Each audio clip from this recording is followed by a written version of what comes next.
Hello friends, welcome to the Good Father से Autism YouTube channel. आज हम autism spectrum disorder की treatment discuss करेंगे। मैंने ये स्लाइड्स बनाने के लिए information CDC website, Indian academy of paediatrics की रिकमेंडेशंस और एक डॉक्टर के लिए वेबसाइट या ऐप है जिसका नाम अप टू डेट है, उसको यूज़ किया है। मैं ये बोलना चाहूँगा कि ये सब बस सजेशंस हैं। ट्रीटमेंट डिसीजंस आप अपनी खुद रिसर्च करके और अपने डॉक्टर या थेरेपिस्ट से बात करके लें अपने बच्चे के बारे में। तो चलिए स्टार्ट करते हैं। हमारे गोल्स ऑफ थेरेपी क्या होने चाहिए? Obviously improving social functioning, play skills, communication skills, adaptive skills मतलब जो डेली लाइफ रूटीन में जो लाइफ स्किल्स होती हैं, नहाना, ब्रश करना, वॉशरूम जाना। फिर decreasing non functional and negative behaviours जैसे tantrums, promoting academic functions and cognition मतलब आईक्यू इंप्रूव करना, एकेडमिक स्किल्स सिखाना। मैं कोई medicine and things like stem cell discuss नहीं करने वाला, क्योंकि आज तक कोई मेडिसिन या स्टेम सेल थेरेपी जैसी चीज़ें क्लियर कट साइंटिफिकली प्रूवन नहीं है और आज तक उन्होंने प्रूव नहीं किया कि वो ऑटिज्म के कोर डेफिसिट्स को इम्प्रूव करती हैं, जैसे social communication and repetitive behaviours पे आज तक प्रूवन नहीं है कि वो हेल्प करती हैं। ओनली चीज़ जिसने क्लियर कट बेनिफिट दिखाया है वो है behaviours and education intervention models like ABA।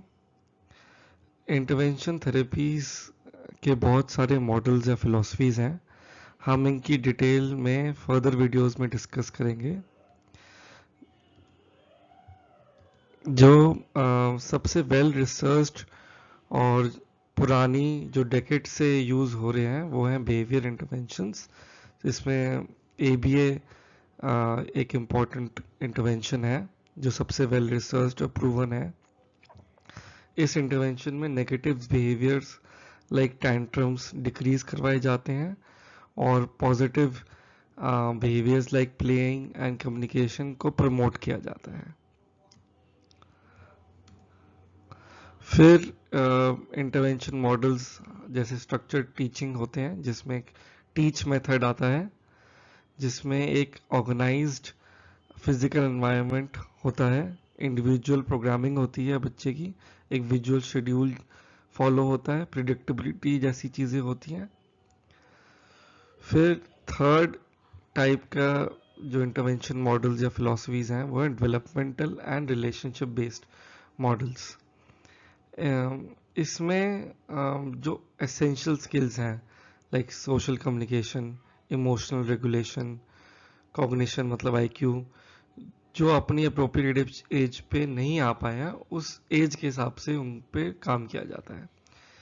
इस मॉडल का एक एग्जांपल है RDI, जिसमें पेरेंट्स और उनके चिल्ड्रन के बीच के रिलेशनशिप पे काम किया जाता है और वो पेरेंट लेड होता है।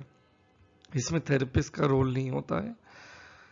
RDA जो सुपरवाइजर होता है वो पेरेंट्स को ट्रेन करता है और पेरेंट्स पे फिर काम करते हैं बच्चे की डिफरेंट स्किल्स में। फिर लास्ट टाइप जो होते हैं वो है इंटीग्रेटेड मॉडल्स, जो कंबाइन करते हैं बिहेवियर और डेवलपमेंटल मॉडल्स दोनों को। इसका एक बहुत ही फेमस एग्जांपल है अर्ली स्टार्ट डेनवर मॉडल, जो काफ़ी पॉपुलर है और काफ़ी जगह यूज़ होता है। चलिए अब डिस्कस करते हैं कि जब आप एक थेरेपी सेंटर जाते हैं तो आपको क्या क्वालिटीज़ देखनी चाहिए ये डिसाइड करने के लिए कि वो एक अच्छा थेरेपी सेंटर है कि नहीं और आपके लिए, बच्चे के लिए ठीक होगा कि नहीं होगा। पहला पॉइंट है high staff to student ratio. इसका मतलब है कि एक थेरेपिस्ट या टीचर एक बच्चे को एक टाइम पे सिखाना चाहिए 1-to-1, अनलेस एक ग्रुप क्लास हो रही है या सोशल स्किल्स ट्रेनिंग हो रही है या थिंग्स लाइक प्रिटेंड प्ले हो रहा है जिसमें दूसरे बच्चे भी पार्टिसिपेट कर सकते हैं। बट इन जनरल ओवरऑल एक थेरेपिस्ट एक बच्चे को स्किल्स सिखाना चाहिए। फिर इंडिविजुअलाइज्ड प्रोग्रामिंग होनी चाहिए। इसका मतलब है कि बच्चे की एज और लेवल के हिसाब से जो स्किल्स उसको सिखाने की अभी ज़रूरत है वो डिसाइड होना चाहिए, और उसके लिए शेड्यूल बनना चाहिए, प्रोग्राम बनना चाहिए अपनी स्किल्स और एज के हिसाब से। ये नहीं कि सारे बच्चे को एक ही चीज़ें सिखाई जा रही हैं। और फैमिली को भी इन्वॉल्व करना चाहिए, फैमिली को समझाना चाहिए कि अभी कौन सी स्किल्स सिखाई जा रही हैं, और फैमिली की भी ट्रेनिंग करनी चाहिए जिससे वो घर पे भी वो स्किल्स पे काम कर पाए। जो सेंटर पे जो थेरेपिस्ट हैं या टीचर्स हैं उनको एक्सपर्ट होना चाहिए ऑटिज्म में, या क्वालिफाइड होने चाहिए। फिर जो सबसे इम्पोर्टेंट पॉइंट है, जो मुझे बहुत पेरेंट्स मुझसे पूछते हैं और मुझे भी कन्फ्यूजन थी स्टार्टिंग में, वो है कि कितने घंटे हफ्ते में थेरेपी होनी चाहिए, है ना। सो जो रिकमेंडेशन है कि मिनिमम 25 घंटे पर वीक उसकी थेरेपी होनी चाहिए। थेरेपिस्ट से उसका प्रोग्राम जो होना चाहिए वो 25 घंटे पर वीक होना चाहिए मिनिमम। सो लगभग आप मान लीजिए 5 घंटे पर डे उसकी थेरेपी होनी चाहिए, ये मिनिमम है। इनफैक्ट स्टडीज़ में तो देखा गया है कि बेस्ट तो 40 घंटे पर हफ्ते होता है, बट 25 तो मिनिमम होना चाहिए। बहुत लोग सोचते हैं, और मैंने भी स्टार्टिंग में ये था कि पौना घंटा स्पीच थेरेपी करा ली, पौना घंटा ओटी करा लिया, तो हो गया 1.5 घंटे पर डे हो गया।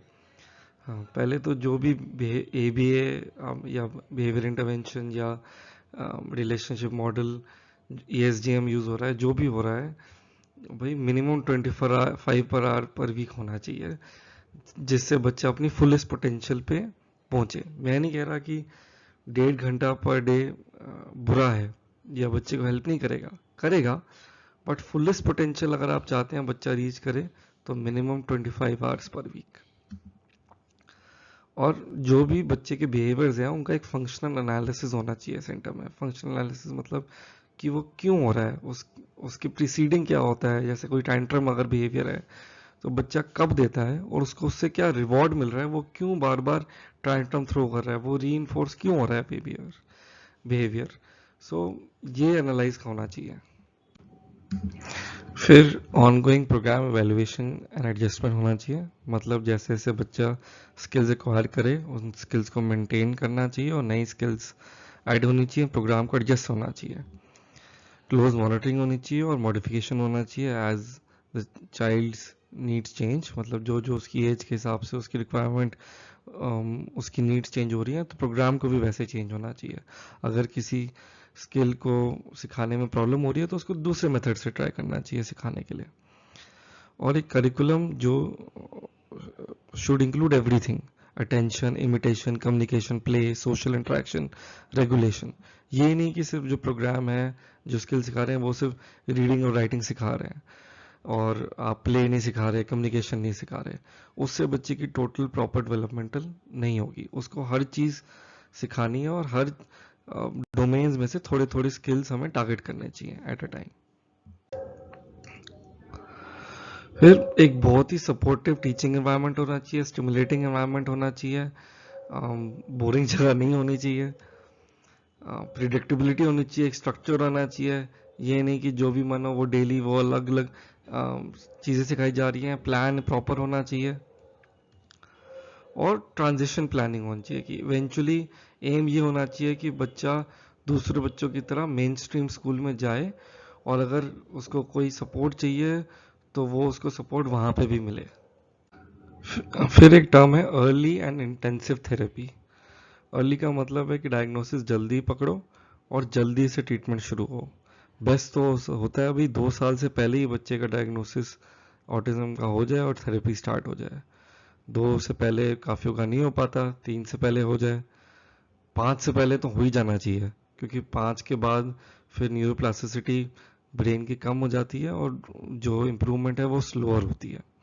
और इंटेंसिव का मतलब है, जैसे मैंने बताया, सिर्फ आधा घंटा 1 घंटा नहीं पर डे भाई, 25 घंटे प्रति हफ्ता इस पे काम होना चाहिए थेरेपी से।